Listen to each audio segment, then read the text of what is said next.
इंसान की जिंदगी में तीन चीजें अक्सर बहुत ही उलझी हुई होती हैं, उसका दिल, दिमाग और तकदीर। दिल कुछ चाहता है, दिमाग उसे पाने के रास्ते तलाश करता है, लेकिन होता वही है जो तकदीर को मंजूर होता है। ऐसी एक उलझी हुई कहानी हम आपको दिखाने जा रहे हैं, जो है दिल्ली की रहने वाली चित्रा मालविया की। उसने भी जिंदगी से वही खुशियां मांगी जो हम सब मांगते हैं, लेकिन तकदीर ने उसे वो दिया जिसकी उसने कभी कल्पना भी नहीं की थी। उसकी जिंदगी की एक कहानी पुलिस की एफआईआर बुक में एक केस के तौर पर दर्ज हुई और दिल्ली पुलिस के सामने आई अब तक की वो सबसे मुश्किल चुनौती बनी जिसका सामना शायद ही उन्होंने पहले कभी किया था।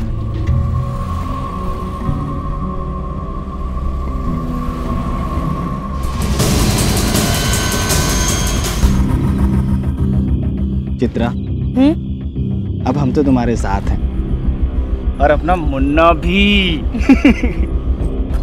अब भगवान से क्या मांगोगी? मैं मांगूंगी कि आप और मुन्ना हमेशा मेरे साथ रहें। वो तो हमेशा तुम्हारे साथ रहेगा, है ना मुन्ना? हमेशा। सर, इसी जगह एक्सीडेंट हुआ था और जब एक्सीडेंट हुआ था तब करीब सुबह के 5 बजे थे। तब कोई चश्मदीद गवाह नहीं था, लेकिन एक आदमी ने उन्हें देखा था हादसा होने के बाद। बुलाओ। इधर आओ। नमस्ते सर। नमस्ते। क्या देखा तुमने? हम नाइट ड्यूटी करके साहब घर लौट रहे थे, तकरीबन सुबह के 5 बजे होंगे। हमने देखा खून में सने हुए कुछ लोग पड़े हैं साहब, तो हमने 100 नंबर पे कॉल कर दिया। और कोई गाड़ी देखी? नहीं साहब।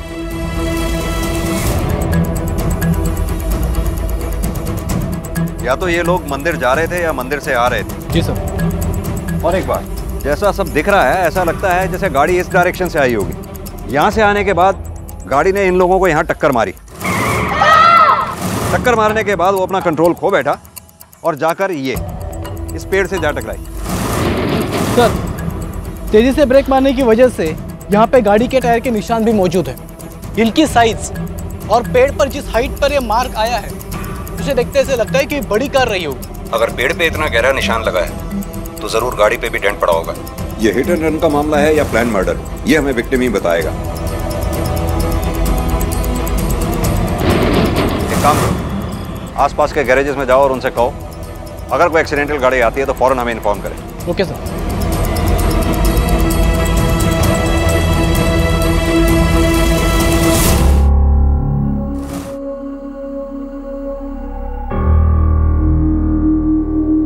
सिस्टर, मेरा पति। अरे क्या कर रही हैं आप? आपको उठने की परमिशन नहीं है। बताइए ना, वो लोग ठीक है ना? हम आपके पति को नहीं बचा पाए।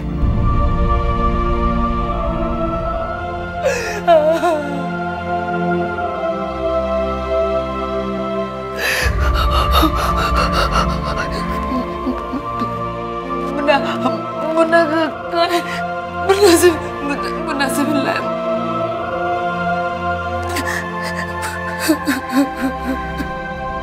एक लापरवाह ड्राइवर एक महिला और उसके पूरे परिवार को अपनी गाड़ी की पहियों के नीचे कुचलकर भाग गया था। इस हादसे में उस महिला के पति की मौत मौके पर ही हो गई थी और उसका मासूम बच्चा अब भी खतरे से बाहर नहीं था। उसी रात एक और घटना घटी जिसमें दिल्ली जयपुर हाईवे पर एक व्यक्ति की चाकुओं से गोदकर हत्या कर दी गई। अलग इलाकों में घटी थी और घटनाओं की वजह भी अलग थी, लेकिन फिर भी ये दोनों एक दूसरे से जुड़ी हुई थी। बहुत गहरा और करीबी रिश्ता था इनमें, जो आगे चलकर सामने आने वाला था।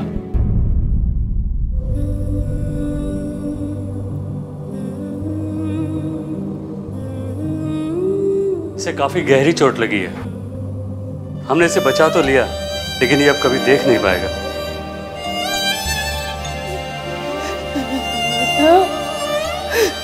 मुन्ना, मुन्ना, मुन्ना, मुन्ना।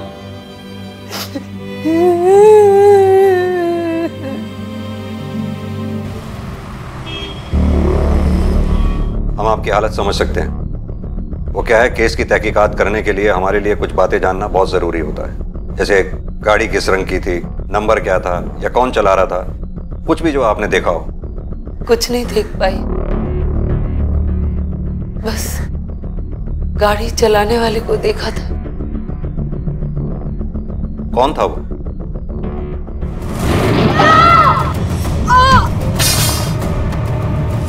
डॉक्टर पारिक।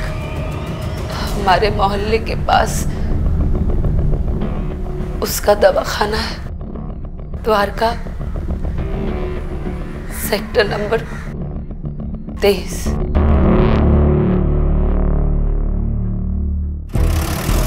मुझे लग रहा है ये मामला सिर्फ एक्सीडेंट का नहीं, कुछ और भी है जो उससे जुड़ा हो सकता है। कोई खास वजह सर? हाँ, चित्रा का बयान। उसने कार का रजिस्ट्रेशन नंबर नहीं देखा, बात समझ में आती है, ऐसा हो सकता है, लेकिन सड़क पर गिरे होने के बावजूद इतनी बुरी कंडीशन में और वो भी अंधेरे में उसका ड्राइवर को देख लेना और पहचान लेना, बात समझ में नहीं आती। लेकिन सर वो झूठ क्यों बोलेगी?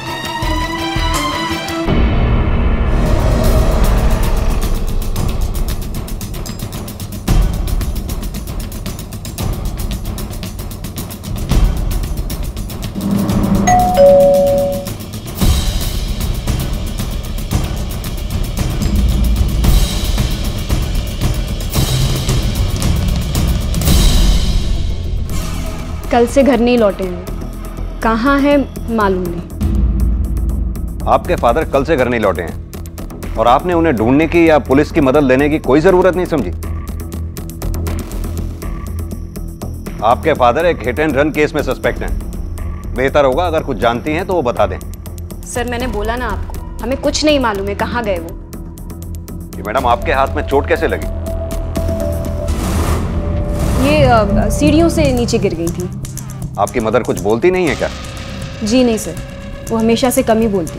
डॉक्टर साहब की गाड़ी कहाँ है? वो अपने साथ लेके गए। कौन सी गाड़ी है उनके पास? ब्लैक कार है। गाड़ी का नंबर है DL1C BP 7377। लगता है इस डॉक्टर के परिवार वालों को डॉक्टर की कोई खास चिंता नहीं। हाँ सर, काफी अजीब बिहेवियर है माँ बेटी का। सर ये भी तो हो सकता है कि चित्रा और उसकी फैमिली को उड़ाने के बाद डॉक्टर साहब डर के फरार हो गए। एक काम करो, इस डॉक्टर की गाड़ी ढूंढवाओ और मोबाइल की लास्ट लोकेशन भी पता करो। Okay sir. सर डॉक्टर और उनकी कार क्लिनिक पर भी नहीं है। उनका कंपाउंडर बता रहा था 22 में शाम को 6 बजे डॉक्टर क्लिनिक से निकले थे कुछ पेशेंट्स को देखने के लिए, तब से वो लौटे नहीं। सर डॉक्टर पारिक की कॉल लोकेशन के हिसाब से वो 22 मई को शाम को 7 से 8:30 बजे के बीच गुरुग्राम में थे। वहाँ पर उन्होंने किसी पेशेंट को विजिट किया था। फिर उसके बाद अपने घर द्वारका जाने के बजाय वो दिल्ली जयपुर हाईवे की तरफ चले गए। उनके फ़ोन की लास्ट लोकेशन भी इसी हाईवे की है। 22 मई को शाम 9 बजे से उनका फ़ोन स्विच ऑफ है, जब तक ऑन नहीं हुआ है।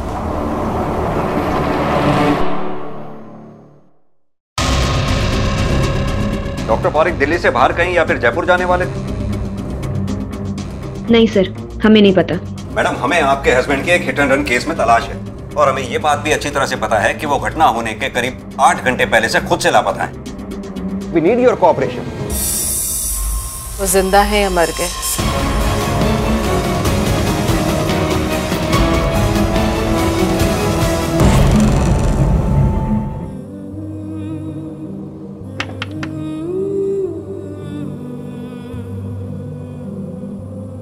आखिर खाई गई ना मेरे बेटे को तू, और मेरे पोते को अंधा कर दिया। जो हुआ उसमें मेरी गलती है? नहीं, गलती तो मेरी है जो अपने बेटे की जिद के आगे झुककर तुझे इस घर में लाने दिया उसे। लेकिन अब ना मेरा बेटा है और न मेरी मजबूरी। अब तेरे लिए इस घर में कोई जगह नहीं है। निकल जा इधर से, चल निकल जा। माँ जी क्या बोल रही? एक मिनट माँ जी, माँ जी। कहने से होने वाली मैं। साहब इंसान नहीं, लोग उन्हें मसीहा मानते हैं। गरीबों का तो पूरा इलाज मुफ्त में क्या करते हैं वो, कभी किसी से एक पैसा नहीं लिया। उनके ऐसा बढ़िया आदमी बहुत मुश्किल से मिलता है इस जमाने में। लोगों का ये कहना है कि वो बहुत अच्छे इंसान थे। अगर इतने ही अच्छे आदमी थे तो अपनी गाड़ी के नीचे आए उन लोगों को हॉस्पिटल में दाखिल कराते, ऐसे सड़क पर मरने के लिए छोड़कर भागते नहीं। लेकिन इस डॉक्टर पारिक की फैमिली का भी कुछ समझ में नहीं आ रहा है। लगभग 40 घंटे हो गए उन्हें गायब हुए। ना तो उनकी पत्नी को कुछ फर्क पड़ रहा है, ना ही उनकी बेटी को। सर इसी हाईवे पर 1 किलोमीटर चलने के बाद रोड से थोड़ा अंदर जाकर डॉक्टर साहब का फोन स्विच ऑफ हुआ था।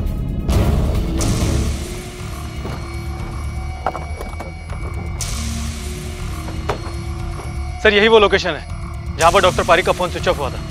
एक काम करो, देखो सब लोग क्या मिलता है। Okay sir.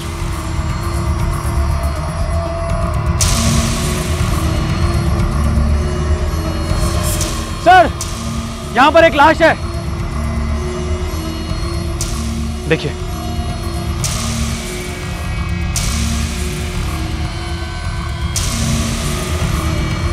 एक काम करो, आसपास अच्छी तरह से छानबीन करो, कुछ ना कुछ सबूत के तौर पर जरूर मिलेगा, मर्डर वेपन वगैरह या कुछ भी। Okay sir. और हाँ, इनकी गाड़ी भी देखो। चलो भाई। हो सकता है कहीं आसपास ही हो। जी सर।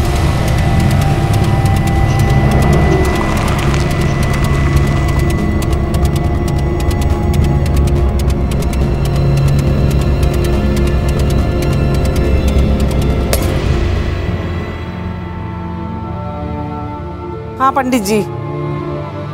हाँ नहीं, वो बेटे का श्राद्ध करना है ना, तो उसलिए मैंने। तू? ये मेरे पति का घर है और इसके पिता का। आप हमें यहाँ से नहीं निकाल सकती। और निकाल दिया तो क्या करोगी? हाँ, मुझे भी ऐसे ही मार दोगी जैसे रमेश को मार दिया? आप बार बार वही चीज क्यों दोहरा रही हैं? आपसे कितनी बार कहा है कि वो एक हादसा था, उसमें मेरी कोई गलती नहीं है। हटिए, हटिए। आप हमें नहीं निकाल सकती, हमारा घर है ये। सर, पोस्टमार्टम रिपोर्ट के हिसाब से इनकी मौत 22 मई को रात को 11 बजे के करीब हुई है। यानी क्लिनिक से निकलने वाली रात में? Yes sir.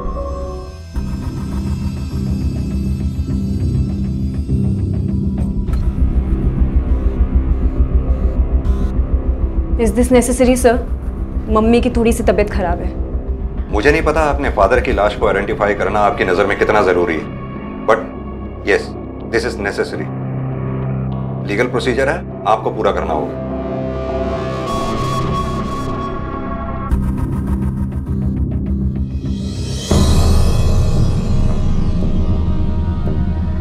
जी हाँ सर, यही है डॉक्टर मनोज पारिक।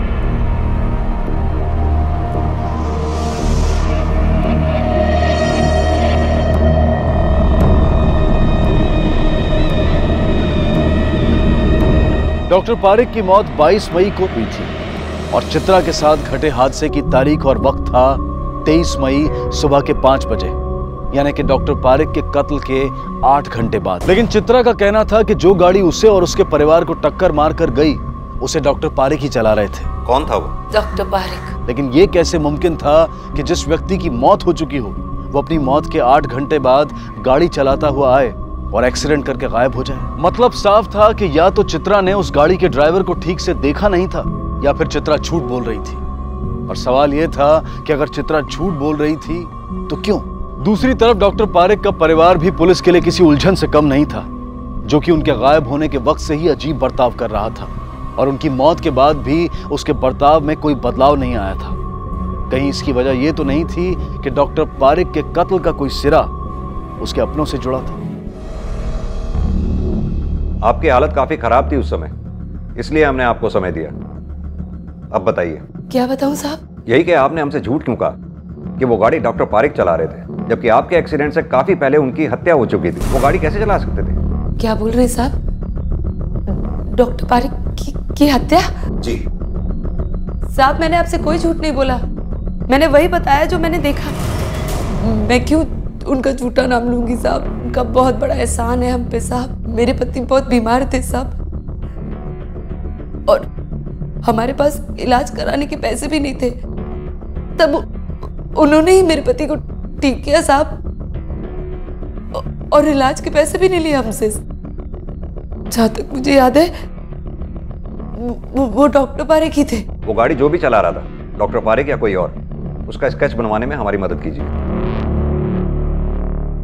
सर, यह है वो स्केच जो चित्रा ने बनवाया है, और ये डॉक्टर पारिक की फोटोग्राफ। ये तो आपस में काफी मिलती हैं। विवेक, इस केस में 2 बातें हो सकती हैं। एक तो उस गाड़ी चलाने वाले की शक्ल डॉक्टर पारिक से बहुत ज्यादा मिलती हो, या फिर ये चित्रा हमें बेवकूफ बना रही है। एक काम करो, ये चित्रा की हिस्ट्री निकालो, देखो इसमें डॉक्टर पारिक कहाँ कहाँ दिखाई देता है, और साथ ही मृणाल और कंचन की कुंडली भी निकलवाओ।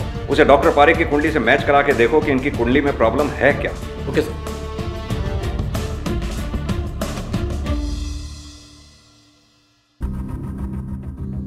वो उनका अंतिम संस्कार करवाना होगा।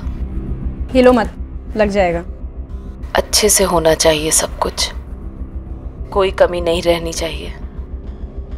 जो भी है आखिर है तो। मैंने कहा ना, हाथ मत हिलाओ, लग जाएगी आपको। मैं जानती हूँ तू ये सब क्यों कह रही है, पर अब तो वो इस दुनिया में भी नहीं है। मॉम, मुझे उनके बारे में कोई बात नहीं करनी है। वो भले ही आपके लिए और दुनिया वालों के लिए मर गए हों, लेकिन मेरे लिए वो अभी भी जिंदा है। मर के भी मेरा पीछा नहीं छोड़ेंगे वो।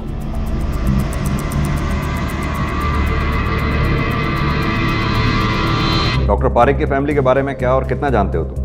सर 2 लोग और हैं उनकी फैमिली में, एक उनकी बेटी, एक उनकी वाइफ, बस इतना ही जानता हूँ। डॉक्टर साहब अपनी फैमिली के बारे में ज़्यादा बात नहीं किया करते थे और ना ही वो लोग कभी यहाँ आते थे। कब से काम कर रहे हो डॉक्टर साहब के यहाँ?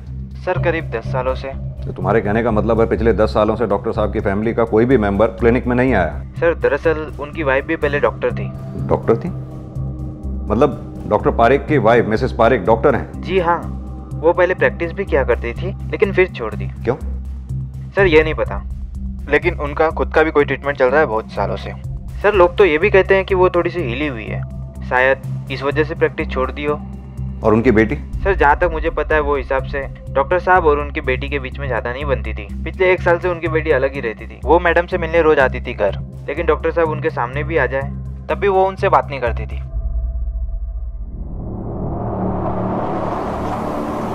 इन्हें पहचानते हो? हाँ सर, ये चित्रा वो रमेश है। सर रमेश को टीबी थी, जब उसकी टीबी बिगड़ गई तब उसे यहाँ लेके आए थे इलाज के लिए, और इसका इलाज हमारे साहब ने किया है।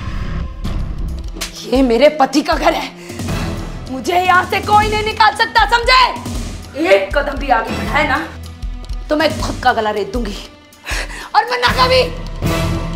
फिर पूरी जिंदगी तुम लोग पुलिस स्टेशन के चक्कर काटते फिरना। निकलो ऐसे, निकलो। चलो चाची। निकाल, पागल हो गई, निकाल।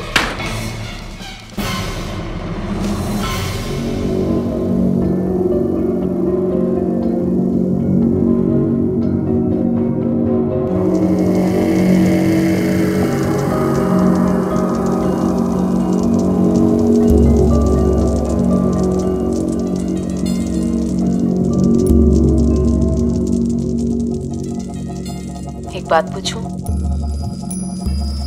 कहीं तूने तो नहीं मरवाया अपने पापा को?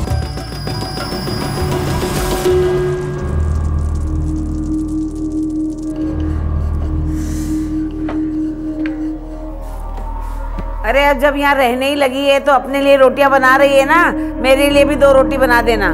मैंने कहा मना किया है माँ जी, आप ही हमेशा। अभी देती हूँ खाना आपको, आप बस मुन्ना पर नजर रखिए, कहीं गिरकर चोट ना लगा ले।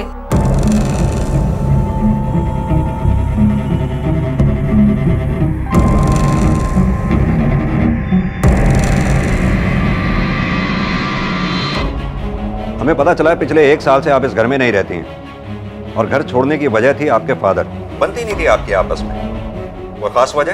दुनिया में हर एक की आपस में बने ऐसा जरूरी तो नहीं है ना। हर एक में और बाप बेटी के रिश्ते में फर्क होता है मिस कंचन। मेरी और उनकी थिंकिंग मैच नहीं होती थी। और आप मिसेस पारिक, किस चीज का इलाज चल रहा है आपका? डिप्रेशन का? अपने डॉक्टर का नाम बता सकती हैं आप? डॉक्टर सुषमा सक्सेना।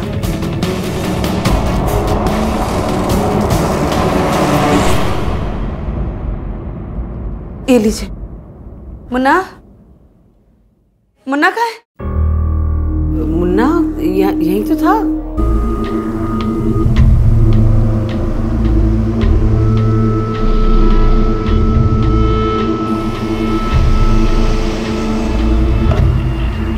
मुन्ना,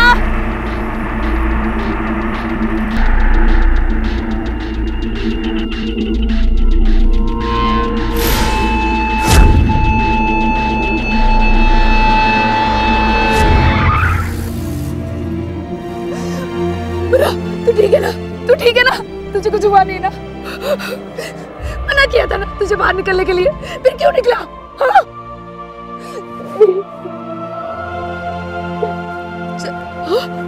घर जा। व्हाट? मिसेस पारिक पिछले 8 साल से डिप्रेशन का शिकार हैं? जी हाँ। हमने मिसेस पारिक के लेफ्ट हैंड की कलाई पे पट्टी बंदी देखी थी। पूछने पर उनकी बेटी कंचन ने बताया कि वो सीढ़ियों से गिर गई थी, लेकिन जी नहीं, ऐसा कुछ नहीं हुआ था। अपनी कलाई मृणाल ने खुद काटी थी, और अपनी जान लेने के लिए ऐसा वो पहले भी कई बार कर चुकी है, वो भी अलग अलग तरीकों से। लेकिन क्यों? एक्चुअली इसकी शुरुआत तब हुई जब उसे अचानक से अपनी प्रैक्टिस छोड़नी पड़ी। प्रैक्टिस छोड़ने की कोई खास वजह? एक्चुअली शुरुआत में जब भी मैं उसकी बॉडी पर अलग अलग चोटों के निशान या जले हुए का निशान देखती और उससे पूछती तो हमेशा उसका एक ही जवाब होता कि मैं खुद ही खुद को चोट पहुंचा रही हूँ। उसकी बेटी और उसके हस्बैंड भी यही कहते थे, पर पता नहीं क्यों मुझे उनकी बातों पर विश्वास नहीं होता था। ऐसा लगता था कि सब लोग झूठ बोल रहे हैं, बात कुछ और है। डॉक्टर पारेख की पत्नी मृणाल सीवियर डिप्रेशन का शिकार थी और अपनी बेटी से भी उनकी कुछ खास नहीं बनती थी। पर क्या इस बात का डॉक्टर पारेख की हत्या से कोई संबंध था? चित्रा के साथ हुआ हादसा और डॉक्टर पारेख की हत्या, ये दोनों घटनाएं एक दूसरे से जुड़ी हुई दिखाई दे रही थीं, लेकिन ये जुड़ाव बहुत ही उलझाने वाला था। एक तरफ पुलिस को लग रहा था कि डॉक्टर पारेख की फैमिली जरूर कोई बात छुपा रही है, कोई ऐसी बात जिसका संबंध इस केस से हो सकता है। दूसरी उलझन थी चित्रा का वो बयान जिसमें वो रो रो कर ये कह रही थी कि जिस हादसे में उसने अपने पति को खोया था उसके जिम्मेदार डॉक्टर पारेख थे, जो कि उस दिन वो गाड़ी चला रहे थे। लेकिन ये नामुमकिन दिखाई दे रहा था क्योंकि पोस्टमार्टम की रिपोर्ट के अनुसार डॉक्टर पारेख की मौत चित्रा के साथ हुए हादसे से बहुत पहले हो चुकी थी। साथ ही डॉक्टर पारेख की कार भी अभी तक पुलिस को नहीं मिली थी। तो कोई तो एक कड़ी थी जो इन दोनों पहेलियों को एक दूसरे से जोड़ती थी, लेकिन अब तक मिसिंग थी। रमेश और चित्रा, उनके बीच के रिश्ते कैसे थे? बहुत प्यार करते थे दोनों एक दूसरे से। चित्रा तो बहुत ख्याल रखती थी रमेश भाई जी का। साहब जी, रमेश की माँ रमेश के ब्याह के खिलाफ थी, पर रमेश अड़ गया। रमेश तो फिर शादी करके ही माना। बेचारा रमेश पिस जाता था बुरी तरह। कभी कभी जब उसकी लिमिट क्रॉस हो जाती थी तो आ जाता था बैठ के पीने के लिए। साहब उसको घर की टेंशन बहुत थी। साहब जी, वो उसके जान के पीछे पड़ी रहती सी मेरे बेटे नू मार दिता। इतना ही नहीं साहब जी, ओनू अपने पौधे दे नाल भी प्यार दी सी।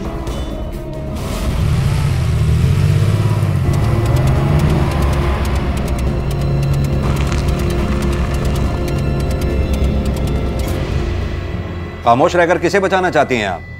अपनी बेटी को? नफरत करती थी वो अपने फादर से, इनफैक्ट अभी भी करती है। कहीं उसी ने तो नहीं,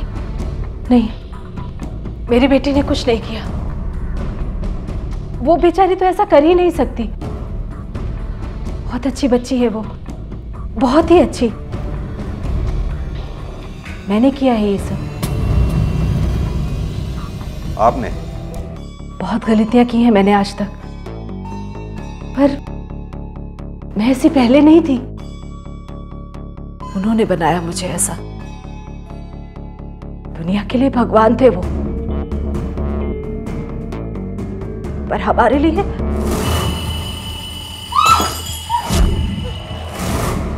बस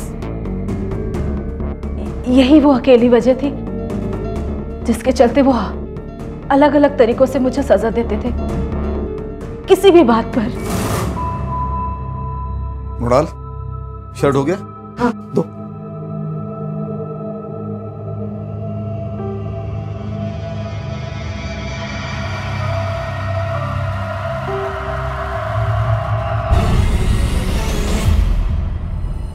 मुराल, जी? ये क्या? ये मैं दूसरी दे। तुम्हें ठीक से आयन करना भी नहीं आता? ये दूसरी ले लीजिए। मैं हमेशा यही सोचती थी कि कहीं मुझसे कोई गलती ना हो जाए जिसके चलते मनोज को बहाना मिल जाए और फिर वो मुझे। धीरे धीरे मैं कंफ्यूज्ड रहने लगी। अपने किए हुए हर काम के लिए, अपने लिए हुए डिसीजन पर, अपनी किसी भी चीज पर यकीन नहीं रहा मुझे। लेकिन आप एक डॉक्टर थी Mrs Parekh, a highly educated woman. आपने आवाज क्यों नहीं उठाई इस टॉर्चर के खिलाफ? पुलिस की मदद क्यों नहीं ली आपने? अपनी बेटी के लिए, आखिर मुझे उसे भी बचाना था। उसके साथ भी पूरी उम्र गुजार दी साहब। कितनी माएं देखी, कितने बच्चे जने, मैं नहीं पहचान सकूंगी? 6 महीने से ज्यादा हो गया था। मेरा बेटा टीबी के चलते अपनी बीवी से अलग सोता था, लेकिन एक दिन मैंने देखा कि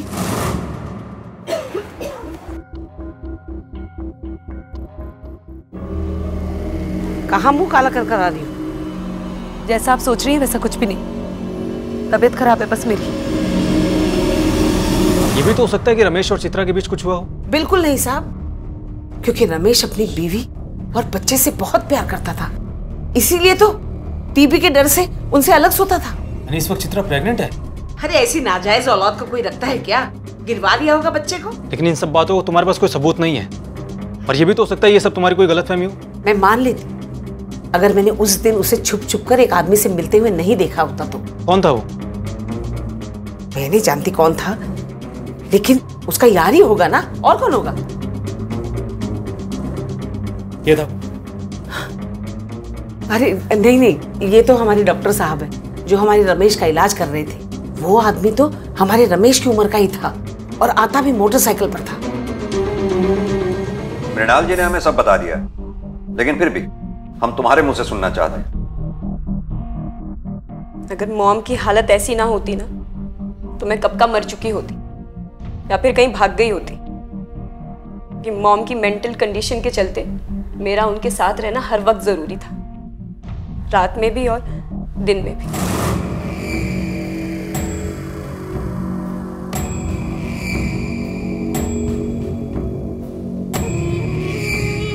उसी दिन वो घर छोड़ दिया था मैंने। पाँव भी नहीं रखना चाहती थी वहां, इस डर से कि कहीं उससे सामना ना हो जाए। लेकिन फिर भी हर रोज जबरदस्ती खुद को खींच कर जाती थी वहां पे, मॉम के खातिर, उनका ख्याल रखने के लिए। जुर्म के इन दोनों मामलों की जांच में तरक्की हुई थी। पुलिस के पास अब डॉक्टर पारिक की पत्नी मृणाल और बेटी कंचन थी, जो सालों से डॉक्टर पारिक की यातनाएं सहती आई थी। बहुत मुमकिन था कि अपनी इस यातना भरी जिंदगी से निजात पाने के लिए दोनों ने या फिर दोनों में से किसी एक ने डॉक्टर पारिक का कत्ल किया हो या फिर करवाया हो। सर, कंचन और मिसेस पारिक के सेलफोन की कंप्लीट रिपोर्ट आ चुकी है। जिस वक्त डॉक्टर पारिक का मर्डर हुआ उस वक्त ये दोनों द्वारका में ही थी, क्राइम सीन से लगभग 60 किलोमीटर दूर। उन दोनों के कॉल रिकॉर्ड्स में भी कोई सस्पेक्टेड या नया नंबर नहीं है। जितने भी कॉल्स आए या गए हैं वो सभी के सभी कॉल्स या तो फैमिली के हैं या तो फिर फ्रेंड्स के। सर मुझे लगता है कि चित्रा की सास ने उससे अपनी नफरत और नाराजगी के चलते झूठी कहानी बनाई है। मुझे नहीं लगता कि चित्रा ऐसा कुछ कर सकती है, क्योंकि सबका यही कहना है कि चित्रा अपने पति रमेश से बहुत प्यार करती थी। जिन लोगों के बारे में तुम बात कर रहे हो वो उस डॉक्टर पारेख को भी देवता बता रहे थे, राइट? जब तक कातिल पकड़ा नहीं जाता हम किसी को भी क्लीन चिट नहीं दे सकते, मृणाल और कंचन को भी नहीं, क्योंकि मोबाइल के लोकेशन से सिर्फ ये पता चलता है कि मोबाइल उस वक्त कहाँ था, मालिक भी उस वक्त वहाँ था, ये जरूरी नहीं। ये मृणाल और कंचन पे भी नजर रखनी होगी।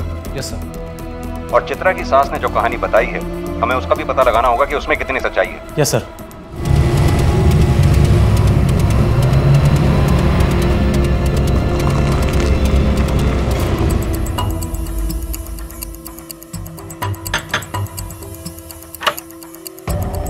देवराज।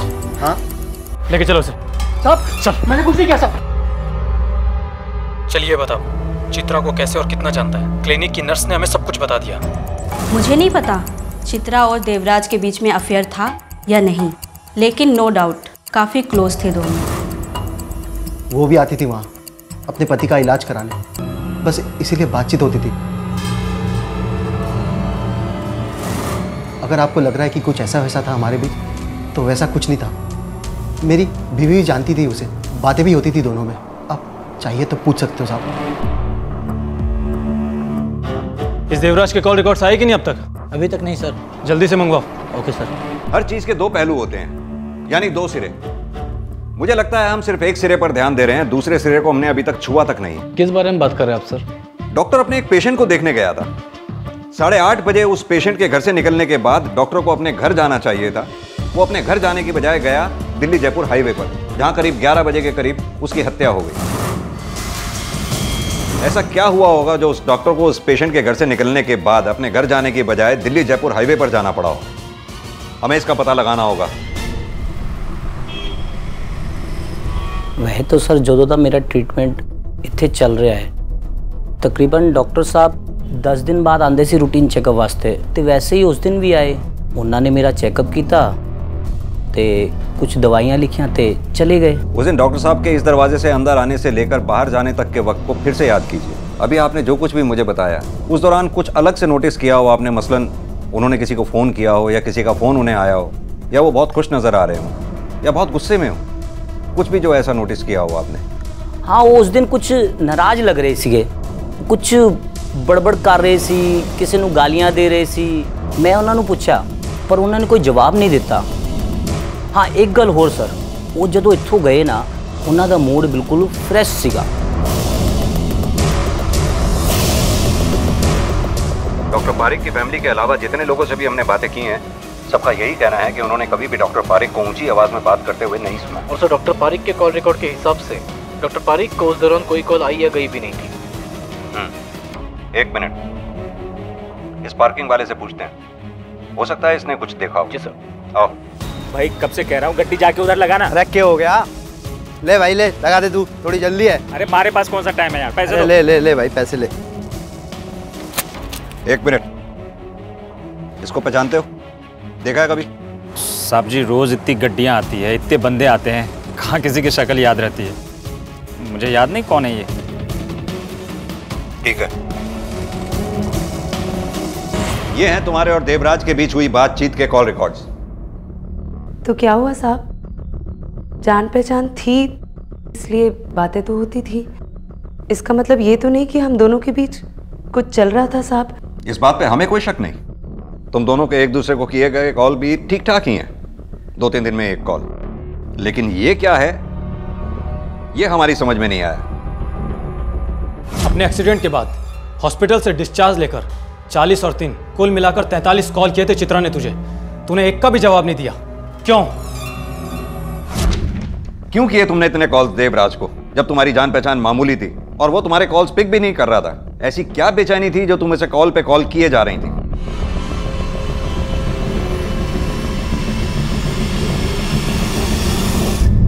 उस पेशेंट के घर के अंदर जाते समय डॉक्टर पारिक गुस्से में था और निकलते वक्त नॉर्मल। हालांकि इससे हमें कुछ हासिल नहीं होता। इधर चित्रा और देवराज हैं जो खामोश हैं, लेकिन उनके पास सॉलिड एलिबाई है कि डॉक्टर पारिक के मर्डर के वक्त वो मौका वारदात से कोसों दूर थे। इसके अलावा दोनों इतने पैसे वाले भी नहीं है सर कि किसी किराए के कातिल को हायर कर सके। इससे भी बड़ा सवाल है मोटिव का। मुझे कोई मोटिव नहीं दिखाई देता उनके पास, बल्कि अपने आपस के रिश्तों को लेकर उनकी खामोशी मुझे कहीं ना कहीं खटक रही है। लग रहा है जैसे इस खामोशी का मकसद बदनामी का डर नहीं बल्कि कुछ और भी है। शायद इस डॉक्टर पारिक का पूरा सच अभी हमारे सामने आया ही नहीं है। कुछ है जो हमसे छूट रहा है। एक काम करो राकेश, डॉक्टर पारिक के क्लिनिक से उसके सभी पेशेंट्स की लिस्ट निकलवाओ, सबसे बात करो। Okay sir.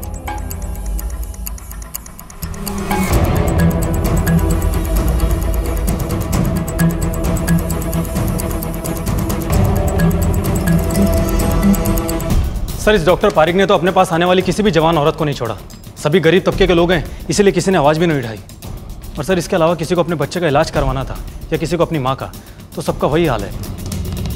हाँ ये सच है, अपने इलाज के लिए एक भी पैसा बचा नहीं था मेरे पास। डॉक्टर पारिक ने मुझसे इलाज का पैसे ना लेने का वादा किया था, क्योंकि बदले में उसे कुछ और चाहिए था। और कोई रास्ता मेरे पास नहीं बचा था साहब। अगर मैं रमेश का इलाज नहीं करवाती तो वो मर जाते। डॉक्टर पारिक उनका इलाज बिना पैसे लिए करने को तैयार थे और उस दिन उन्होंने मुझे अपने क्लिनिक में बुलाया।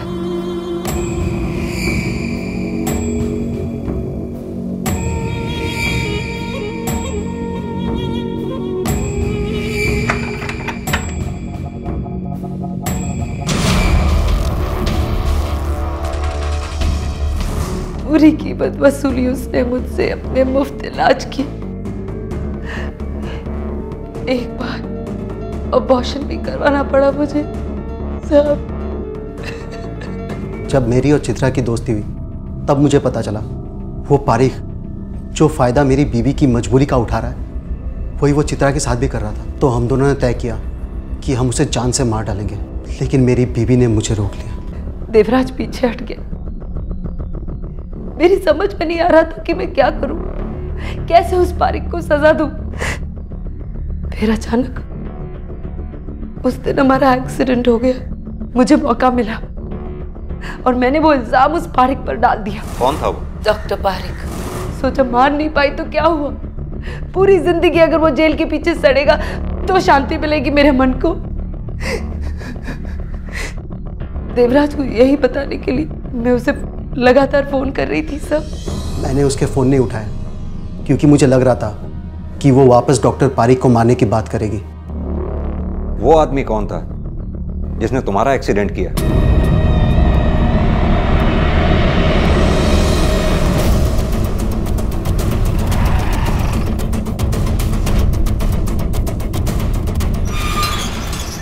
उठाओ इसे। देखो जरा ये गाड़ी का मालिक कौन है, लेके आओ उसे।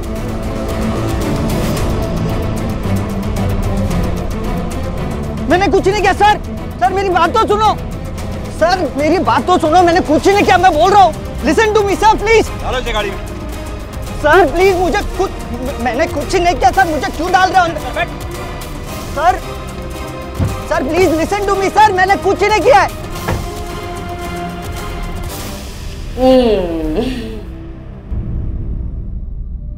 मुझे माफ कर देना बेटा।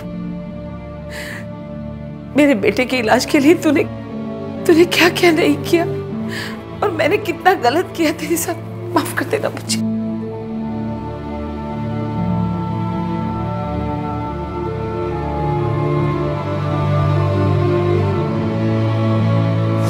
सर उस लड़के ने मान लिया है कि चित्रा उसकी फैमिली का एक्सीडेंट उसके कार से हुआ था। इसके बाद वो डर गया, उसे अंदाजा था कि पुलिस उसकी कार को ढूंढ रही होगी, इसलिए उसने कार को छुपा के रखा, कहीं बाहर नहीं निकाला। लेकिन सर उस लड़के का कोई भी कनेक्शन ना तो चित्रा उसकी फैमिली के साथ है, ना ही देवराज के साथ और ना ही डॉक्टर पारिक के साथ। सर डॉक्टर पारिक की कार का पता चल गया है, यहीं पास ही के बहरामपुर गांव में है और कोई है जो उसे बेचने की कोशिश कर रहा है। चलो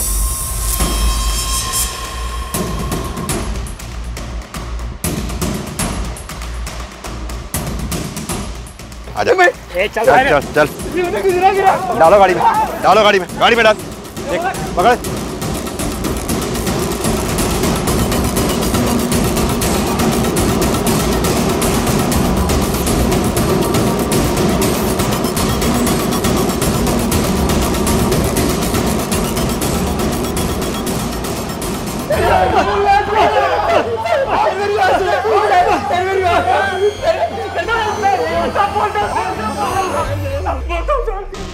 बोल, सब सच सच बता।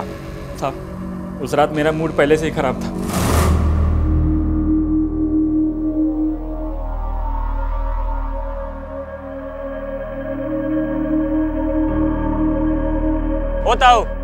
होता हो पैसे दिए बगैर जा रहे हो यार, हैं? ज्यादा होशियार से क्या तू? कैसी बात कर रहे हो तुम? कोई था क्या यहाँ पर? घना बिजी है क्या तू? मूतने गया था, इंतजार नहीं कर सकता क्या? ले चल। तुम्हारे 25 रुपए के चक्कर में ये 500 का छुट्टा कराऊं क्या? है? चल छुट्टे दे। नहीं है मेरे पास। मैं कैसी बात कर रहे हो तुम? है? जानते हो मैं कौन हूँ? बाप ना है मारा, समझा? बाकी जो भी है मारे टुल्लू से। चल छुट्टे दे, टाइम ना है हमारे पास। नहीं है मेरे पास, लौटते वक्त देता हूँ। ओ ताऊ पैसे दे के जा। तो कौड़ी के गंवार मेरे कंधे पर हाथ रखता है। बहुत बर्दाश्त कर लिया मैंने। एक पुलिस को फोन करूंगा ना तो पिछवाड़े की सारी चमड़ी छील देगी पुलिस। और तमीज कहीं। साले पुलिस की धमकी देता है, अभी बताता हूँ तेरे को। रुक। सर इसका फोन आया और हम पार्किंग में आ गए। ताऊ भीतर बैठ जा, चाबी दे दे।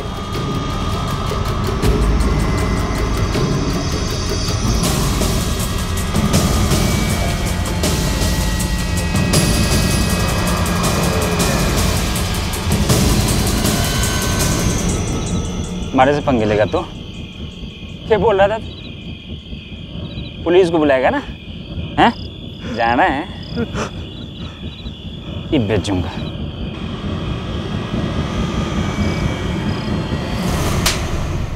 मूड खराब था। इतनी छोटी सी बात पर एक आदमी की जिंदगी छीन ली तुम लोगों ने। सड़ो जिंदगी भर यहां आप तुम लोग, तब जाके तुम्हें जिंदगी की कीमत पता चलेगी। व्यवसायिक जीवन में अपनी असफलता और पत्नी की सफलता से कुंठित होकर डॉक्टर पारिक ने जो अपनी पत्नी और बेटी के साथ किया, उसे देखकर रोंगटे खड़े हो जाते हैं। दूसरी तरफ डॉक्टर पारिक के हाथों शोषण का शिकार हुई चित्रा ने भी अपने गुस्से को अपनी समझ पर हावी होने दिया और कानून का दरवाजा खटखटाने की बजाय खुद इंसाफ करने निकल पड़ी। इसके अलावा चित्रा की सास, डॉक्टर पारिक की पत्नी डॉक्टर मृणाल और बेटी कंचन, ये सभी किसी न किसी नकारात्मक भावना के शिकार हुए।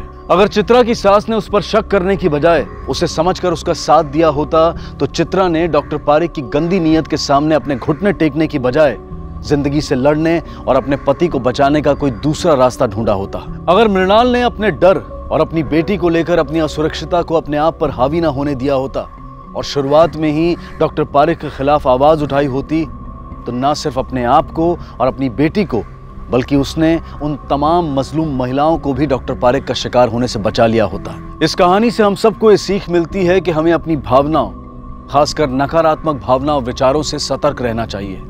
उनका गुलाम बनने की बजाय अपनी समझदारी से उन्हें काबू में रखना चाहिए। इसी विचार के साथ अब मैं अनूप सोनी आपसे विदा लेता हूं। फिर मुलाकात होगी अगले एपिसोड में एक और चौंका देने वाले केस के साथ। तब तक अपना और अपने परिवार का ख्याल रखें और देखते रहें क्राइम पेट्रोल डायल 100। सबक एक को सीख हम सबको। जय Hind. If you want to enjoy more Desi crime content like this, please subscribe to our channel and click the bell icon. Stay connected with us.